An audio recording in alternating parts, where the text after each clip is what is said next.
Alors, bonjour tout le monde, j'espère que vous allez bien et que vous passez un moment fort agréable. Il y a des Américains aux États-Unis qui ont voté et ils ont voté à coups de millions et de millions pour les démocrates ou les républicains. La partie démocrate, je la comprends pas. Selon mon analyse plutôt sommaire, les Américains auraient eu d'excellentes raisons de vouloir opposer des républicains à la cohorte démocrate qui présentement fait des ravages sur l'économie américaine. Comme petite comparaison rapide, je tiens juste à vous rappeler que l'essence atteint 5,38 $ en Californie.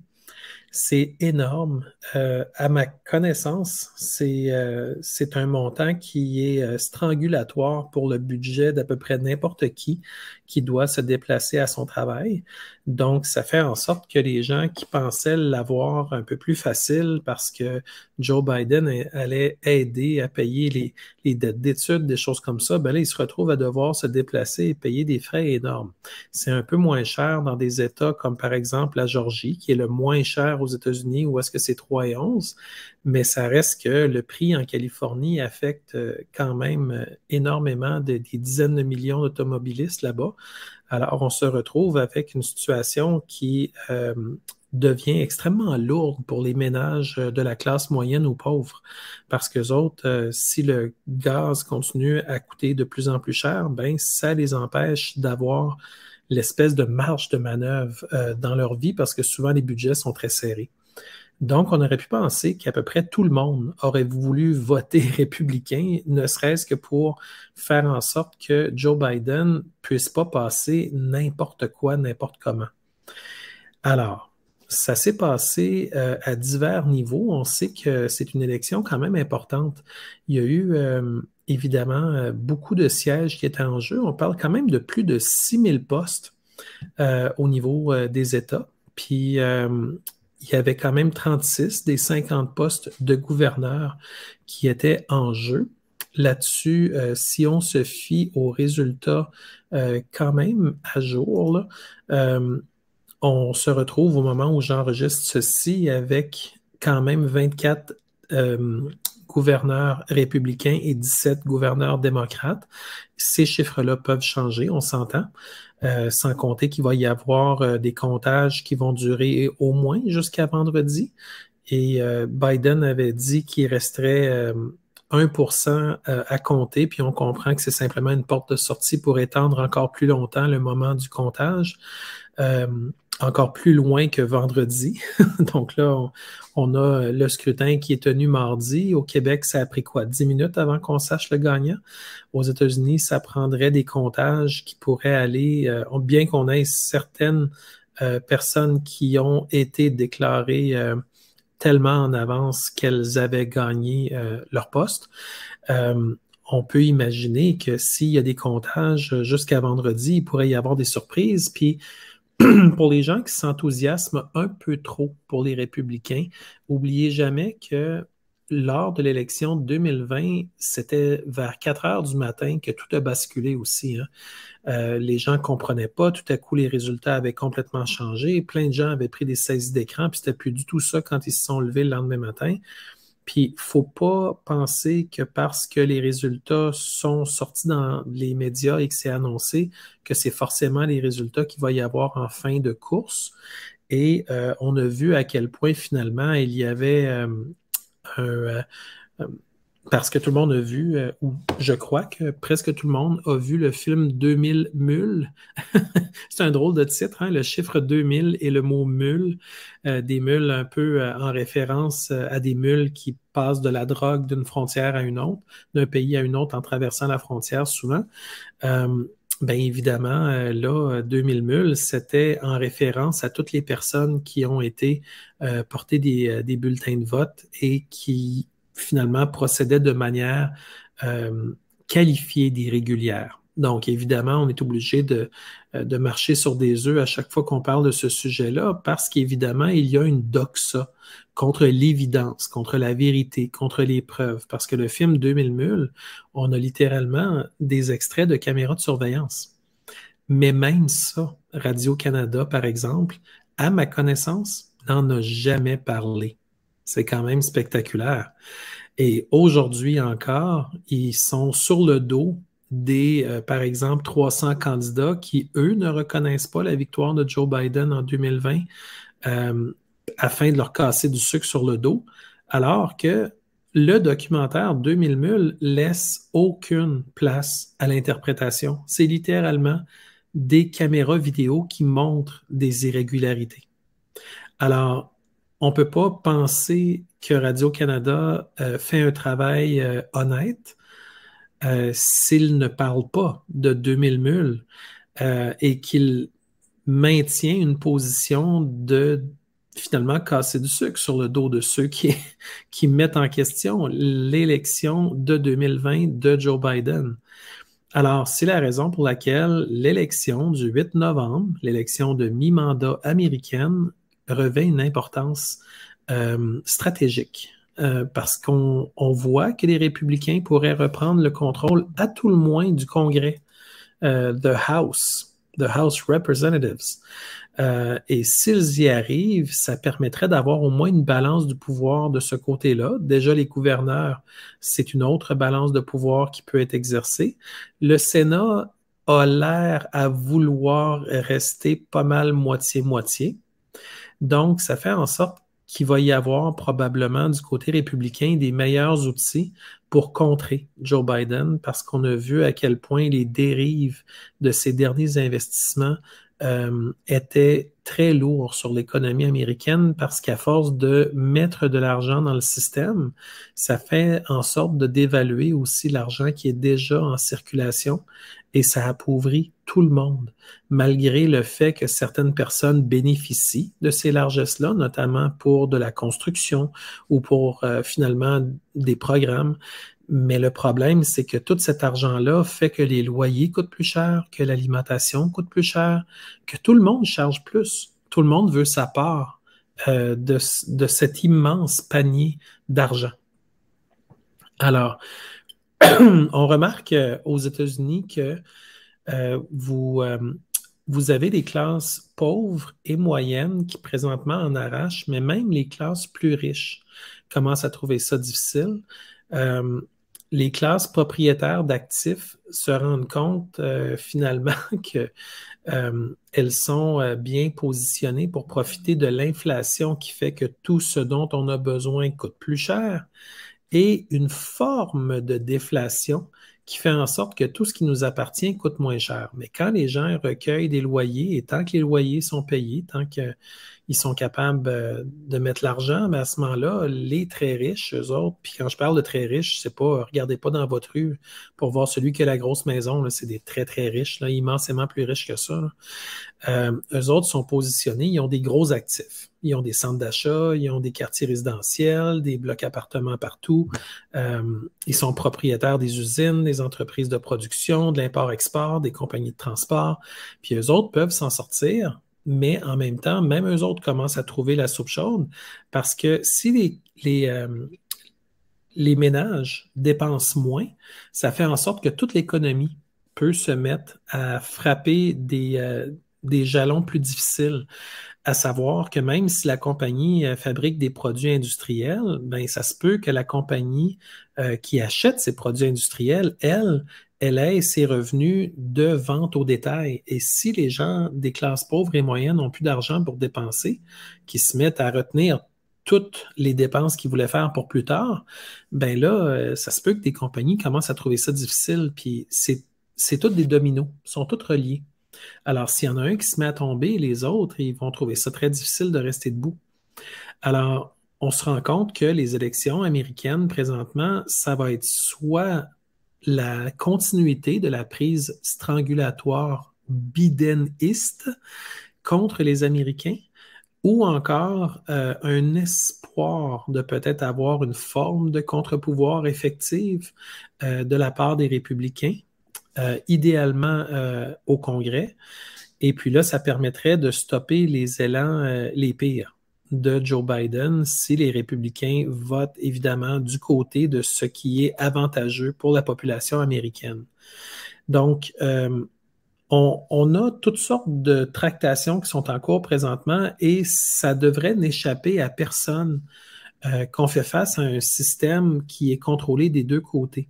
À savoir qu'il y a des gens dans les deux parties qui nous ont montré de manière plutôt claire au cours des 2 dernières années euh, qu'ils sont influencés et influençables par des cabales qui sont parfois visibles, parfois difficiles à percevoir, mais reconnaissables au fait que plusieurs personnes disent et répètent exactement les mêmes mantras, à commencer par des grands médias, où on retrouve finalement des titres, des grands titres, qui apparaissent comme s'ils avaient été militarisés, en apparaissant sur tous les grands médias en même temps et en faisant en sorte de créer un effet d'entraînement.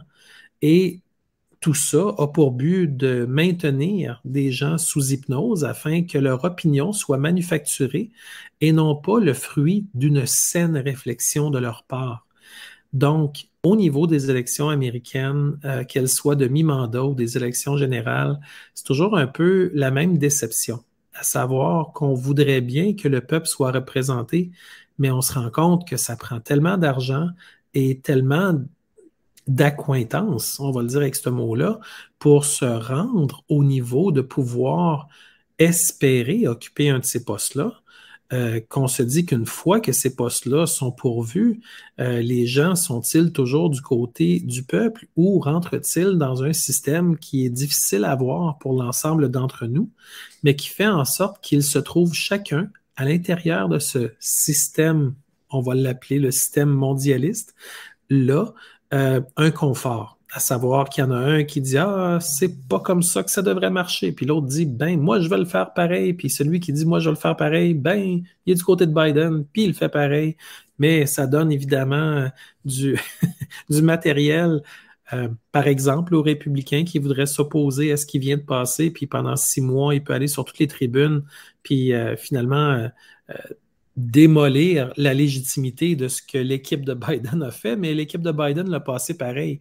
Et c'est d'ailleurs une des tragédies, parce que malgré les résultats de l'élection, qu'importe ce qu'ils vont être, on a remarqué que si Biden est au pouvoir, et plusieurs théories circulent, et l'observation pragmatique est celle que ce qui a été passé comme endettement, ce qui a été passé comme règle, parce qu'il y a eu des législations qui ont été passées au niveau fédéral qui ont influencé des États démocrates comme l'État de New York, l'État de l'Illinois, l'État de la Californie, pour qu'eux autres aussi passent des lois qui vont dans le sens de modifier, disons-le comme ça, la société américaine vers des idéologies euh, que l'on assimile souvent à du wokisme, mais qui sont vraiment nées d'intentions réelles, du complexe, moi je l'appelle militaro-philanthropique,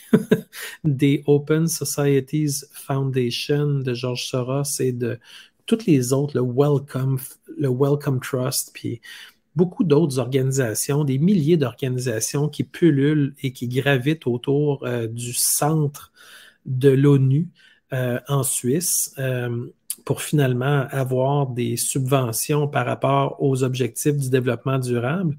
Et le wokisme rentre beaucoup dans les objectifs de développement durable au niveau des nouveaux paradigmes sociaux. Ça fait en sorte que tous ces gens-là, je les appelle le Parti démocrate international, parce qu'à quelque part, tout le mantra du Build Back Better, de rebâtir en mieux, que vous avez entendu ad nauseam et que vous entendez encore, parce que si vous allez sur la page de Joe Biden, dans Twitter, par exemple, ben, vous allez voir qu'il fait encore référence en date d'hier ou avant-hier à Build Back Better.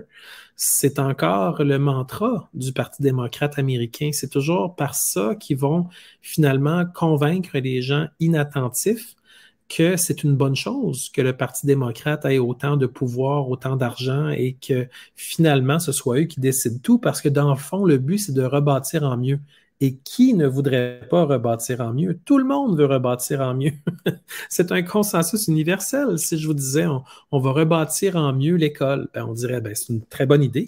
Qu'est-ce qu'on va faire de différent? Un gymnase mieux adapté, des installations plus modernes, avoir plus de fenestration, avoir une bibliothèque mieux fournie, avoir une salle des professeurs où il y a finalement des aménités qui permettent d'avoir un meilleur contact professeur-élève quand il y en a qui ont des besoins particuliers. Puis, toutes sortes de choses qui pourraient améliorer, ben, tout le monde est pour ça. Puis c'est un peu dans ce sens-là que Biden a réussi à vendre le Build Back Better aux gens qui votent manifestement encore pour les gens de son parti aux États-Unis. C'est justement avec des slogans qui sont accrocheurs. Et les gens qui n'y portent pas attention pensent qu'en effet, c'est vers là qu'il faut aller.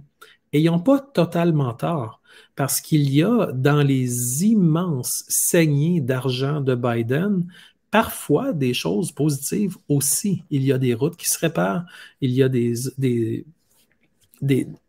des installations, on va les appeler industrielles, de traitement des eaux ou de filtration des eaux ou des canalisations ou gestion finalement de toutes sortes de choses au niveau des infrastructures qui ont été améliorées malgré tout avec les répercussions de ces investissements-là que Biden a consentis finalement un peu partout aux États-Unis. Mais Biden a également exporté des milliards de dollars vers l'Ukraine et veut continuer à exporter non seulement de l'argent, mais également énormément de matériel militaire.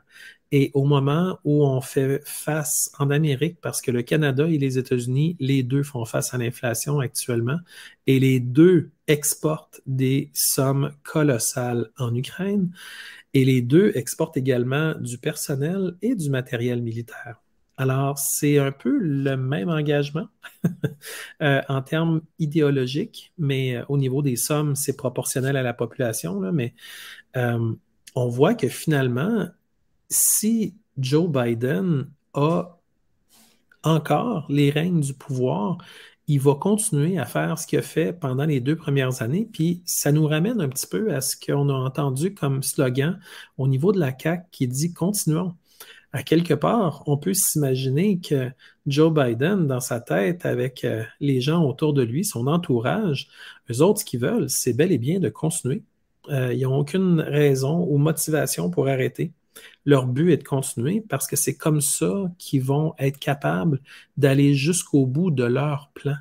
Vous savez mieux que quiconque, si vous me lisez de temps en temps, qu'il y a de nombreux plans mondialistes qui sont finalement étayés à la vue de tous, mais qui sont terrifiants quand on se met à les regarder vraiment attentivement parce qu'on voit que ceux qui vont payer, c'est presque toujours nous. Et ceux qui vont profiter, c'est presque toujours les mondialistes. Alors, quand on dit, ah, on a envoyé 5 milliards à l'ONU, ben, c'est bien beau, mais cet argent-là, il fait quoi? Si on avait laissé des milliards de dollars ici au Canada, on aurait pu bâtir les maisons dont on a besoin, on aurait pu s'assurer que les gens qui sont dans la rue ne le soient plus, on aurait pu s'assurer que tout le monde puisse manger à sa faim à chaque jour. Mais non, cet argent-là a été exporté à des gens extrêmement riches en Suisse. Alors, il faut quand même se poser la question, est-ce que l'ONU est davantage une espèce de mafia, une mafia technocratique qui vise, comme le Forum économique mondial de Davos de Klaus Schwab, une forme ou une autre de transhumanisme? On peut imaginer que ce sera de nombreuses formes de transhumanisme parce qu'évidemment, avec une telle transition, on l'a vu avec la technocratie, l'espèce d'automatisation tout azimut, si on veut, la montée des projections, des modèles, des algorithmes, des fictions, tout ça finalement a pu avoir lieu parce ils ont pas mis leurs œufs dans le même panier, les mondialistes. Ils avaient tous le même objectif, mais on a vu des transnationales, des projets plus petits qui sont devenus très gros et les gens qui étaient informés de la venue d'une nouvelle technologie dans une compagnie inconnue du jour au lendemain se sont ramassés. Ils ont mis un 100 000 à cette compagnie-là. La compagnie a fait des milliards, ils ont fait des millions. Tout le monde est content, donc ils se trouvent à... Eux autres, ils sont comme larrons en foire. Leur système mondialiste fait en sorte qu'ils embarquent dans le train des gens qui correspondent à leurs préférences et qui adhèrent à leurs idéologies. Et puis ensuite, ils se retournent. Et puis, auparavant, ben, au moins, on avait l'espoir que quelqu'un euh, au niveau politique, de la classe politique, s'opposerait à l'ONU ou s'opposerait au Forum économique mondial de Klaus Schwab. Mais c'est plus le cas. À part Danielle Smith en Alberta qui nous donne momentanément un espoir parce qu'elle va, je crois, aller en élection en avril 2023. Mais pour l'instant, au moins, elle le dit avec des mots clairs qu'elle ne se pliera pas au Forum économique mondial, ce qui est une avancée colossale au Canada, même si on n'habite pas en Alberta.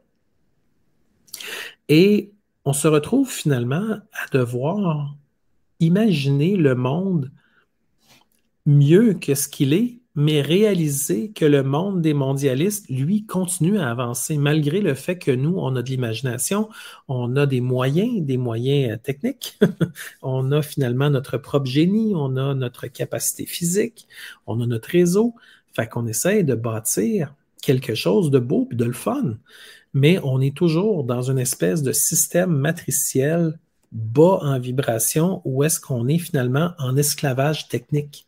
Et les gens qui me disent, ah, moi, je suis pas en esclavage, ça va tellement bien, mes choses. Oui, mais les choses peuvent être retirées à presque n'importe qui du jour au lendemain en un claquement de doigts. Il suffit d'une amende, il suffit d'une poursuite, il suffit de, ma foi, n'importe quoi, une saisie, un différend avec un tiers. Et tout à coup, tout l'univers de quelqu'un qui pensait que tout allait bien pour lui, tout ça est bouleversé. Il peut y avoir toutes sortes de tractations qui sont menées un peu dans l'ombre, derrière le rideau, et tout à coup, la personne se retrouve ciblée, et ça arrive de partout, puis la personne est subjuguée, puis elle dit, mais pourquoi ça m'arrive? Puis là, je comprends pas. Et puis, c'est justement pour éviter ces situations-là qu'on veut construire un meilleur monde pour permettre aux gens de développer une forme d'autonomie qui les éloigne de ce genre de piège-là qui a été mis intentionnellement là pour piéger des gens qui ne correspondent pas à l'idéologie dominante. Puis ça, c'est un énorme problème parce que des gens de bonne foi, des bonnes personnes, se font broyer dans un système qui finalement a été conçu pour les cibler dès qu'ils sont considérés devoir être ciblés. Et évidemment, les outils avec lesquels ces ciblages-là peuvent avoir lieu sont tellement nombreux qu'on ne peut pas vraiment se protéger contre absolument tout le spectre des menaces potentielles. C'est la raison pour laquelle il faut continuer, parce que je le sais que la plupart d'entre vous n'avaient pas arrêté, mais il faut continuer de soigner nos relations interpersonnelles.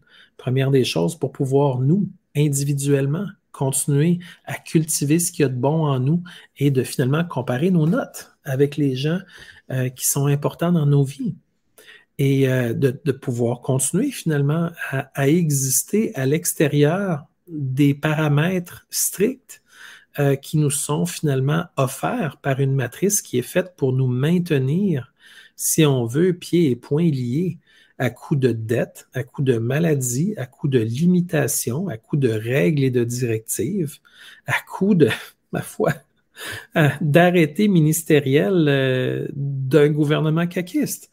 Absolument tous les moyens sont bons pour neutraliser euh, ce qu'il y a de potentiellement incroyable chez chacun d'entre nous en nous ramenant toujours à devoir se battre contre les mêmes monstres. Donc, c'est la raison pour laquelle les gens qui sont au pouvoir ont un plaisir malin à continuellement ramener l'outil de la peur. D'ailleurs, je sais que j'ai commencé à parler un petit peu des élections aux États-Unis, mais on aura tout le temps nécessaire pour décortiquer ce qu'il en adviendra à la fin. Les chiffres qui flottent présentement, c'est un peu les républicains au Congrès. On a un Sénat partagé 50-50 et plus de gouverneurs républicains. Donc, pour ceux qui espéraient une vague rouge, si jamais il n'y a pas d'autres embûche ou arnaque, on peut imaginer que ça irait dans ce sens-là pour un résultat final, mais sait-on jamais. Comme je vous ai expliqué, tout peut bouger. Mais je voulais vous mentionner très rapidement à propos du COP27 qui se passe également à Sharm el-Sheikh. c'est au sud du désert du Sinaï, en Égypte. Évidemment, Israël aurait bien aimé l'avoir, cette zone-là, parce que c'est une très belle zone. Pour l'instant, ce qu'on sait de Sharm el-Sheikh, c'est que ça ressemble un peu à un petit Punta Cana. C'est très beau, il y a énormément de resorts. C'est luxueux aussi. Donc, on peut imaginer que les gens qui étaient en Suisse, à l'ONU, à l'IPCC, au fameux GIEC en français, tous ces gens-là auraient voulu aller passer du bon temps sur le bras sur le bras du compte de dépenses à Sharm el-Sheikh, parce que c'est comme si on disait on fait la prochaine réunion du COP27 à Punta Cana. Ben, tout le monde serait très heureux. Ceux qui y participent auraient la plage plusieurs heures par jour et des salles de conférences climatisées pour le reste. Alors, ce serait fort agréable de se trouver là plutôt que dans un pays en voie de développement qui n'a pas d'infrastructure. Donc, évidemment, tout ça est une immense hypocrisie. Antonio Gutiérrez, qui est le secrétaire général de l'ONU, a commencé son discours, je crois que c'était le 6 ou le 7 novembre, il me semble que c'est le 6 novembre, il a commencé la journée avec ça, en semant la peur. Évidemment, c'était de terrifier en fait les gens avec des projections et des modèles mathématiques. Parce que j'ai été faire le tour, je m'amusais, je voulais savoir c'était quoi la quantité de carbone qui était captée par les océans. Or, en lisant Futura Science, des choses plutôt standards, je n'ai pas essayé d'aller plus loin, j'ai simplement appris les médias que Google donne, les fameux médias que l'élite veut qu'on voit. Parce qu'évidemment, si on veut trouver les vrais renseignements, c'est plus par Google qu'on peut trouver ça. Il faut simplement être capable d'aller dans des sources de nouvelles alternatives où cette information-là existe encore. Presque toutes les personnes qui archivent de l'information, et j'en fais partie, on a nos propres banques de données, aussi bien dans les nuages que dans des disques durs qui sont connectés et non connectés, chez nous et pas chez nous, des redondances, puis à peu près tous les documents historiques absolument fascinants, ben on les a. Puis c'est pas tellement dur de les remettre en ligne ou d'avoir finalement des gens qui sont chargés de les remettre en ligne et que personne ne peut connaître et savoir d'où est-ce que ça sort. C'est juste que, un peu comme une barre, un lingot d'or, ben ils ont entre les mains, puis ils peuvent bouger. Évidemment, c'est une des raisons pour lesquelles j'apprécie que les gens continuent à m'aider avec des dons, parce que tout ça, bien évidemment, c'est une job gigantesque. Mais c'est grâce à ça qu'on peut continuer à avoir des archives qui donnent des vidéos qui, historiquement, ramènent au goût du jour des vérités que les gens qui ne veulent pas que ces vérités-là sortent vont travailler très fort pour éliminer.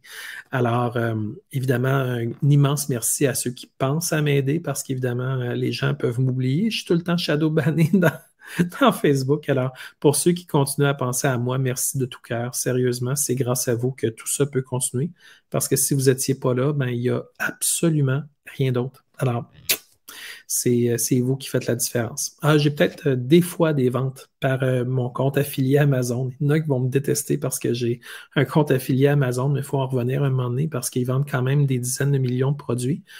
Et les produits souvent que je choisis viennent de petits manufacturiers. Alors, tout le monde y gagne parce qu'en amplifiant ces compagnies-là, premièrement, je les ai essayées puis je sais qu'ils vendent de la qualité.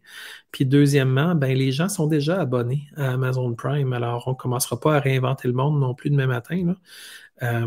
On y va, mais de manière réaliste aussi, là. Alors, si ça peut aider quelqu'un à l'avoir, comme moi, vous savez, j'ai pas d'auto. Alors, parfois, pour moi, la seule manière pour moi d'obtenir quelque chose, c'est simplement de le faire venir. Alors, il y a d'autres personnes qui sont comme moi, qui n'ont pas de véhicule et puis qu'il faut qu'ils se débrouillent comme ça dans la vie. Et j'invite finalement tout le monde à voir toutes les manières dont ils peuvent eux aussi avoir un petit commerce en à côté. Parce que si jamais ils devaient perdre leur emploi, ben, ça devient extrêmement difficile de survivre. Alors que si vous avez un petit quelque chose pour vous accrocher, ben, ça vous permet au moins de ne pas tout perdre.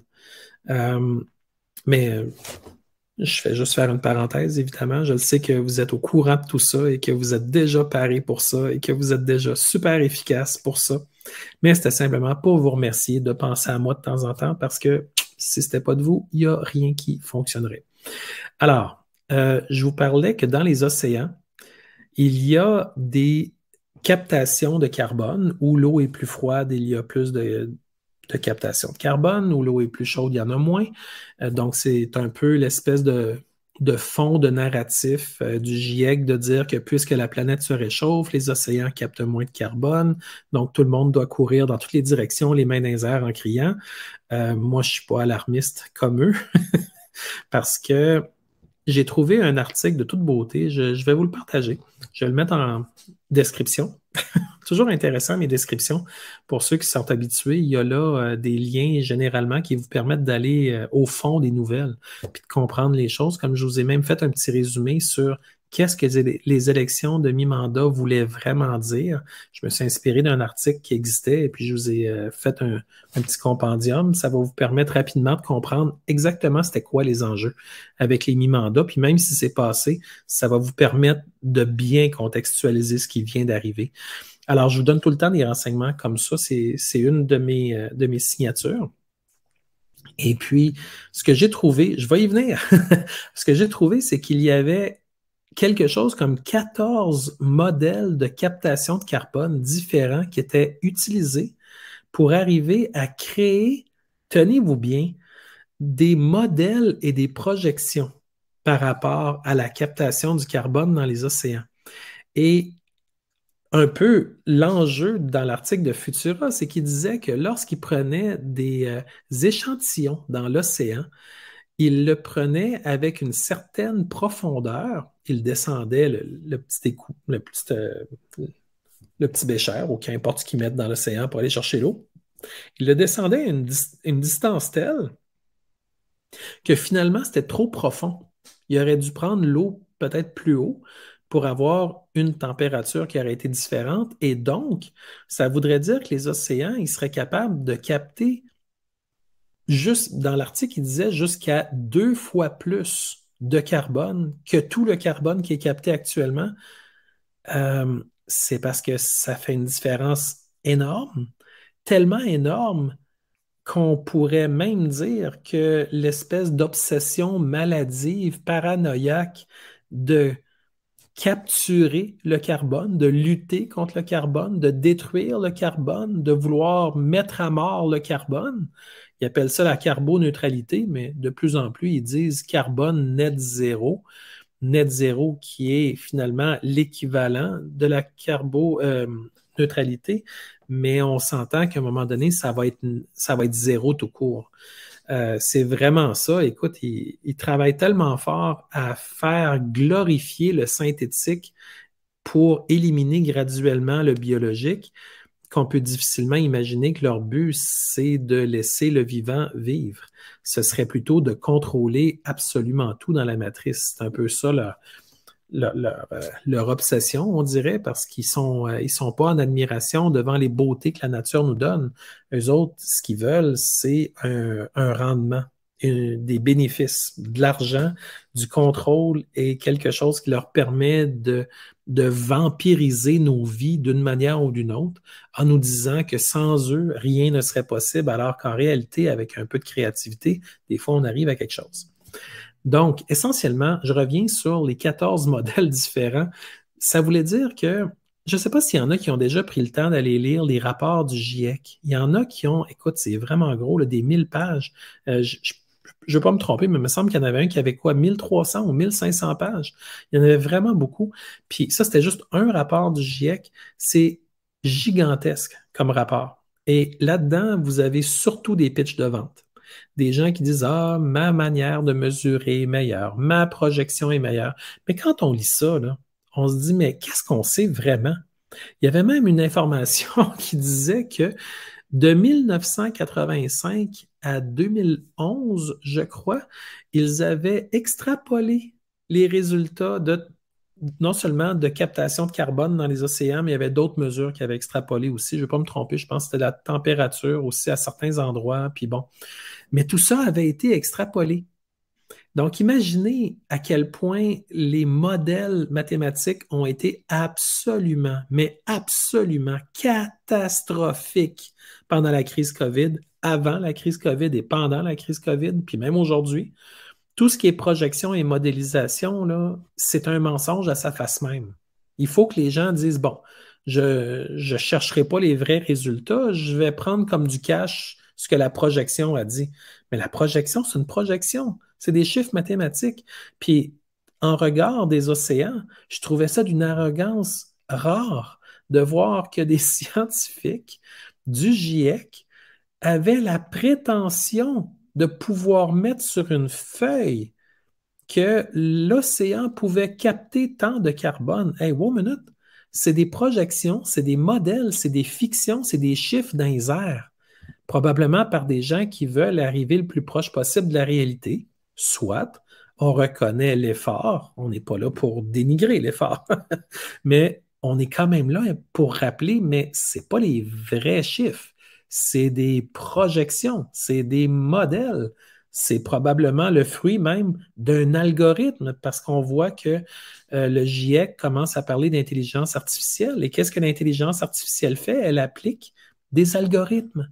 Les algorithmes, si vous voulez une comparaison, quelqu'un me disait, ouais, mais c'est pas comme quelqu'un qui pense. Non, et c'est pas fait pour être comme quelqu'un qui pense. Pensez par exemple aux avions. Les avions, si on regarde les oiseaux, puis qu'on compare les oiseaux aux avions, ben on voit bien que les avions, ils battent pas des ailes. Et puis l'aérodynamique d'un avion n'a rien à voir avec celle d'un oiseau, sauf quelques détails au niveau des ailes et la manière dont l'air va passer sous les ailes pour soulever l'avion. Les moteurs à réaction permettent de faire que le vol se passe plus vite et de manière plus douce. Mais à quelque part, c'est pas un avion en acier dont les ailes battent de chaque côté comme un oiseau. Mais ça vole quand même. Ben, c'est un peu le même genre de comparaison avec l'intelligence artificielle. C'est que vous allez avoir finalement des algorithmes qui vont très bien faire ce que l'algorithme est censé faire. Mais ce n'est pas un cerveau humain. Ou en tout cas, ça ne l'est pas encore. Ou à tout le moins, le cerveau humain demeure quelque chose qu'on ne comprend toujours pas. On a plusieurs manières d'identifier certains chemins neurologiques, mais de là à dire qu'on a tout compris du cerveau humain, je crois qu'il y a encore énormément de chemin à faire. Donc, si on voit que les gens qui travaillent à lutter contre le carbone, de faire dans la carboneutralité l'industrie multimilliardaire de l'ONU, eh bien, ces gens-là, ils vont finalement travailler l'angle de l'intelligence artificielle en disant mon algorithme ne peut pas être questionné puisqu'il vient d'une intelligence artificielle. Et ça, c'est un mot chaud, que plusieurs personnes prononcent sans trop comprendre que l'intelligence artificielle, là, c'est, c'est des données qui sont utilisées d'une manière difficile pour un humain, mais ça ne veut pas dire que l'humain ne peut pas faire mieux comme usage. Ça veut juste dire que la compilation de tout ça donne une impression que l'intelligence artificielle est supérieure. Et elle l'est pour certaines choses, mais pas forcément pour tout. Tout est dans l'analyse, tout est dans ce qu'on en fait, tout est dans notre perspective profondément humaine.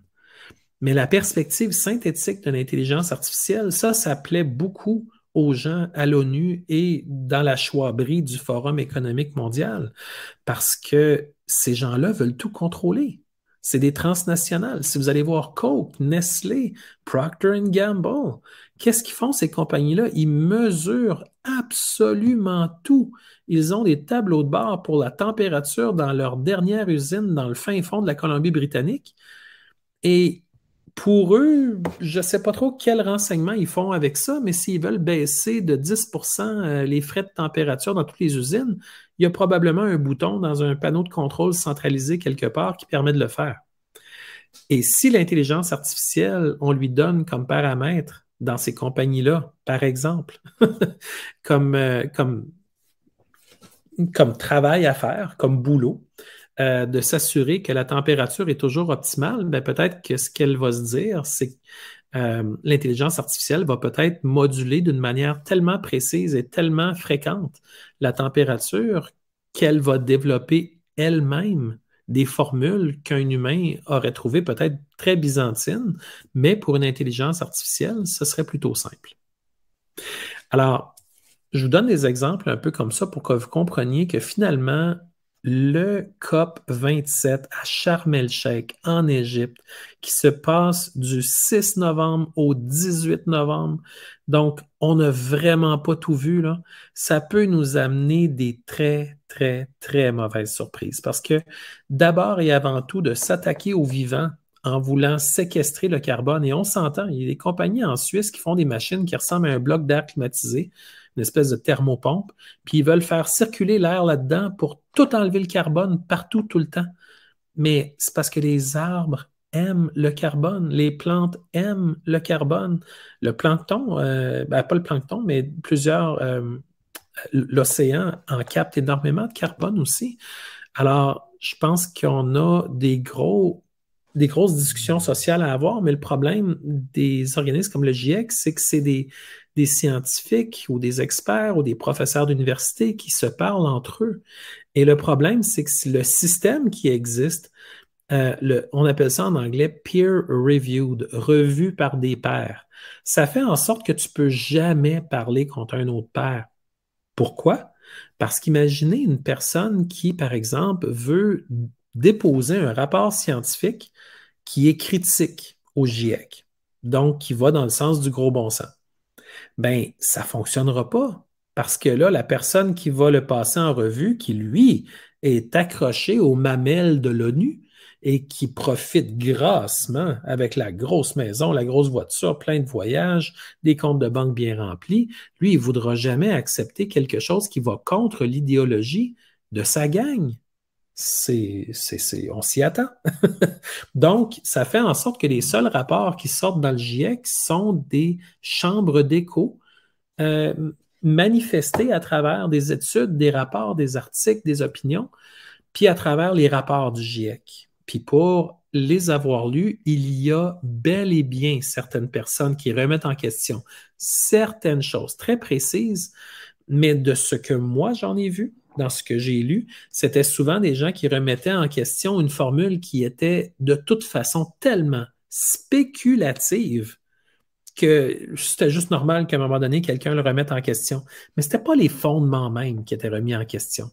De sorte que finalement, même la machine profite du fait que certaines personnes s'élèvent avec une idée légèrement différente, mais le fonds de commerce, celui qui aspire l'argent de tous les peuples à travers les objectifs de développement durable, les SDG, euh, aussi, toutes les règles technocratiques mondialistes onusiennes, euh, ben, ça, ce fonds de commerce-là demeure.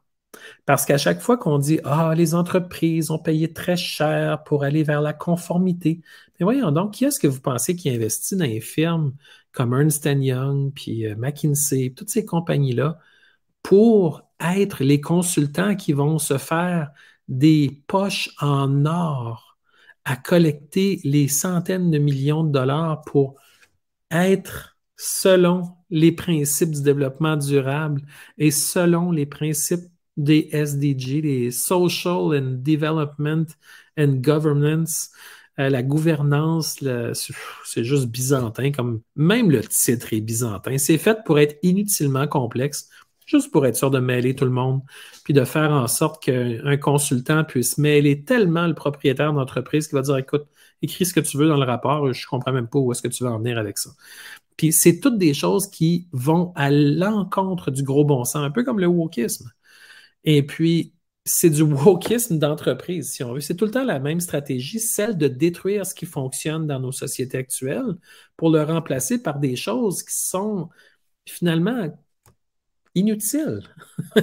Parce que c'est pas comme, tu sais, je veux dire, c'est une compagnie qui fabrique, je sais pas, du jus. Ben, tu peux optimiser jusqu'à un certain moment, mais à un moment donné, il faut que tu aies un fruit, il faut que tu aies une machine à presse, puis il faut que tu mettes en boîte puis que tu vendes. Il y a comme des principes que tu pourras comme pas vraiment passer outre. Puis c'est bien beau, les histoires d'optimisation, mais à un moment donné, tu optimises. Pourquoi? Pour donner des meilleurs salaires à tes employés ou pour donner plus de rendement à tes actionnaires? Mais vous savez la réponse aussi bien que moi, c'est toujours invariablement à 99,9% du temps pour enrichir encore plus les actionnaires qui se promènent en jet privé. C'est pas pour faire en sorte que la madame qui travaille dans une usine de transformation de poulet sur la chaîne de montage avec son masque puis avec son petit béret blanc, qu'elle puisse enfin avoir un salaire un peu plus décent. Mais non, c'est pour que le jet privé soit plus gros. C'est tout. Donc, on se pose la question, tous ces objectifs-là servent qui? Ben, ça sert toujours la même clique. Ça sert toujours la même clique. C'est un système. C'est un seul et même système. C'est pour ça que les élections aux États-Unis, il n'y a rien qui va changer sur ce niveau-là, à ce système-là. Qu'importe que, même si Donald Trump rentrait, même si Ron DeSantis rentrait, il va y avoir évidemment des décisions différentes avec ces individus-là. On le sait, ils n'ont pas la même vision de la gouvernance. Mais par contre, le fonds de commerce, Coke fera pas moins d'argent, Nestlé fera pas moins d'argent, Procter Gamble baissera pas ses prix sur ses produits. Euh, tout ça, finalement, il faut comprendre que c'est un système qui dépasse finalement même ce sur quoi on s'imagine avoir un contrôle. Parce que beaucoup de gens disent que l'élection, le fait de donner notre électricité, c'est en réalité une sélection. C'est des gens de l'autre côté qui disent, bon, ben voici, on a un tableau de bord, on voit les frustrations un petit peu à gauche, à droite, on va aller chercher des couleurs du bleu puis du rouge, puis on va faire en sorte de faire arriver un petit peu de rouge où est-ce qu'il y a de la frustration, on va remettre du bleu où est-ce que les gens veulent rien savoir d'autre que la programmation qu'on a réussi à leur donner. Et puis, ça tombe très bien, puis tout le monde est heureux, puis la vie continue, puis les gens continuent à courir à gauche et à droite pour les commissions, pour la vie, puis ils n'ont pas le temps. Et donc, ce système-là continue. Mais nous, ce qu'on veut, c'est de mettre une pression. Puis on le voit que les élections, ça ne correspond pas pantoute à ce qu'on observe, ni dans les réseaux sociaux, ni dans la vraie vie. Mais c'est des résultats qui apparaissent, un peu comme par magie. On se dit que, bon, on essaye de garder un minimum de confiance, mais en même temps, on voit bien que ça ne tient pas à route.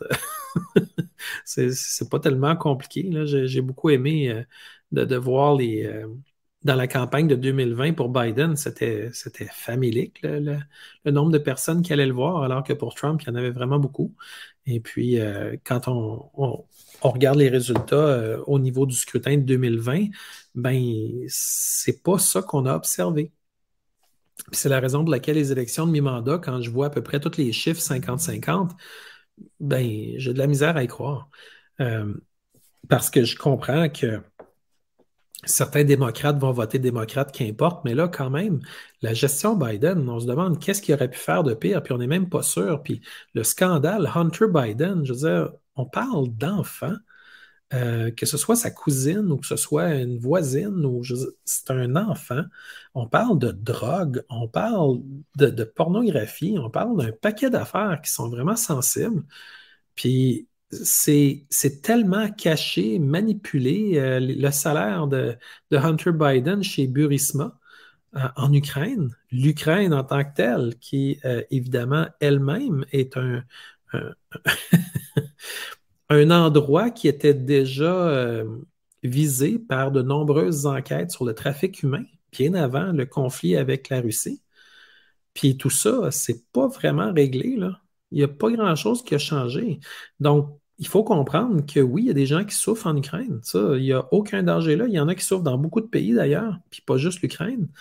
Mais en Ukraine, il y a des gens qui souffrent. Puis il faut vraiment se poser la question de manière très pragmatique. L'argent que Zelensky reçoit se rend-il aux gens qui souffrent sur le terrain? On peut en douter. On peut en douter. Alors, il va falloir qu'on commence à regarder ça avec d'autres yeux, parce que si on continue à simplement être un peu euh, nonchalant par rapport à tout l'argent qui est envoyé en Ukraine, ben en fait, il va falloir se poser la question, on finance qui, là? Est-ce que c'est des gens d'ici qui envoient de l'argent là-bas afin d'aller faire un tour en jet privé? Et ils y ont presque tous été. Chrystia Freeland, Mélanie Joly, Justin Trudeau. C'est un cortège là, qui est allé en zone de guerre en Ukraine.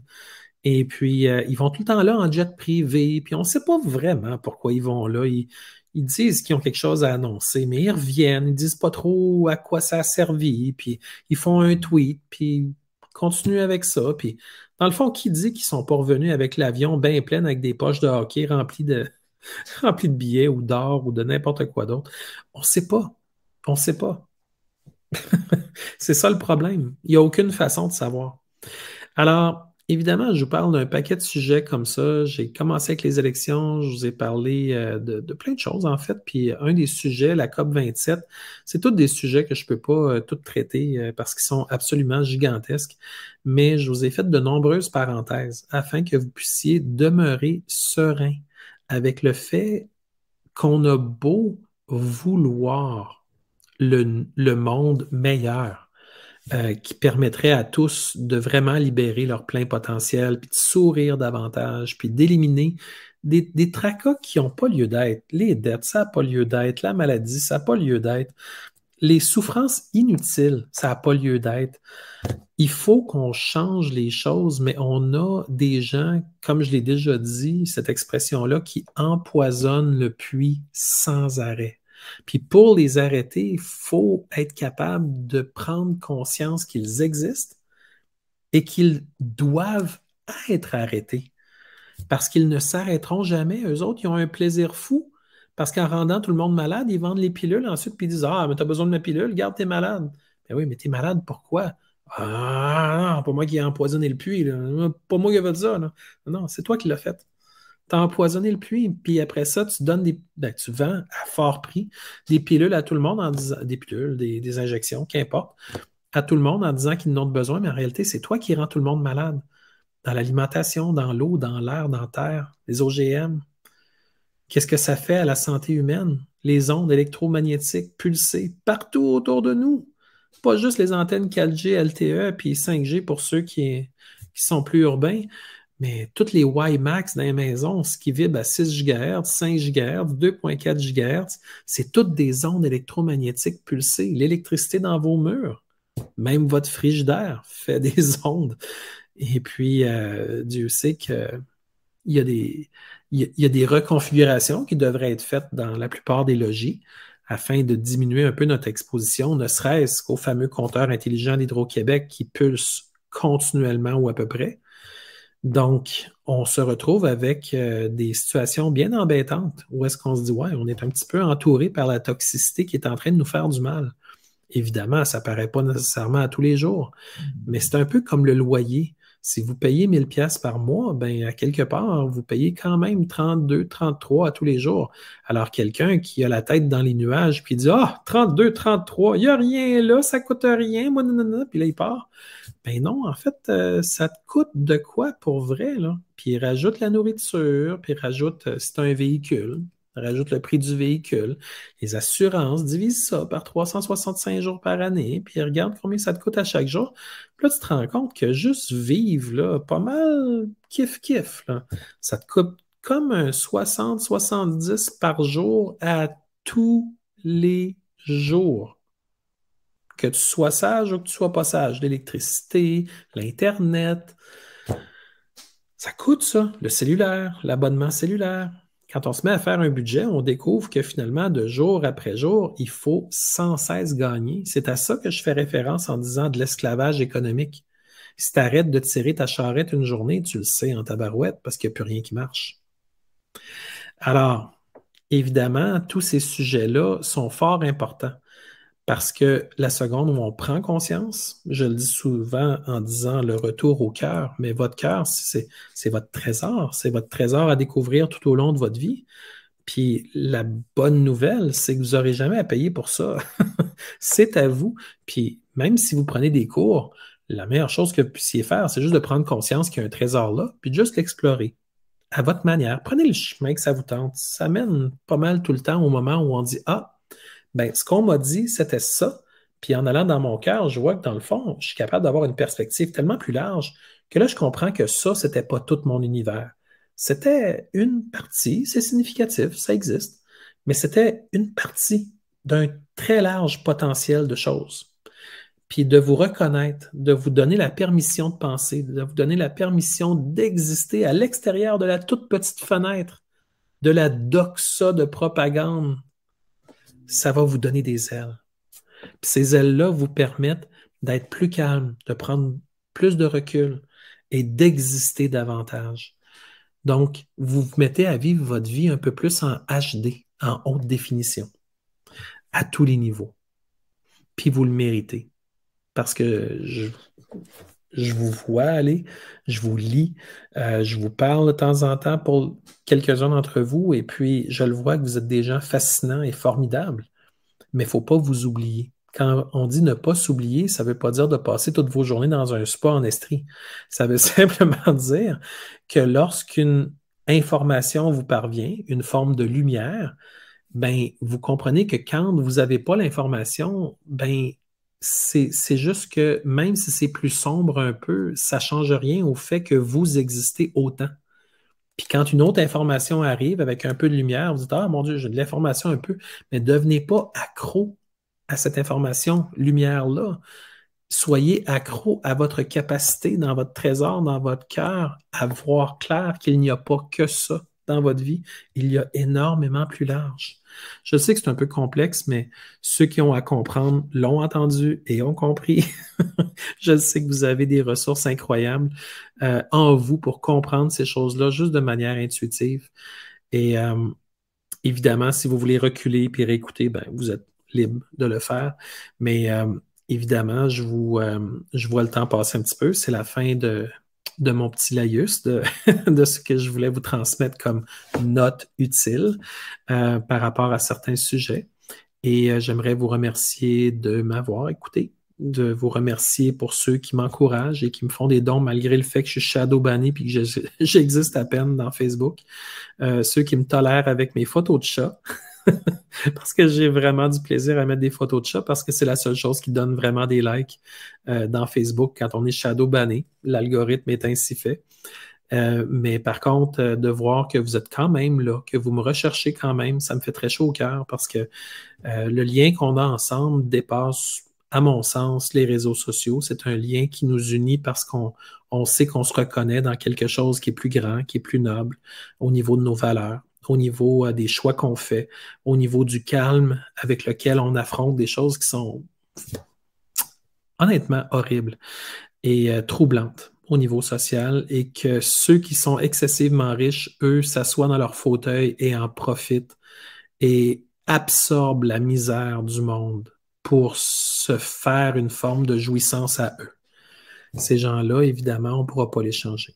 On ne pourra pas les changer, c'est comme ça qu'ils sont bâtis. C'est des preneurs, c'est des vampires d'énergie et des gens qui s'encouragent entre eux à l'être de plus en plus. Alors, entre nous, il faut qu'on s'encourage d'être de plus en plus exactement pas ça.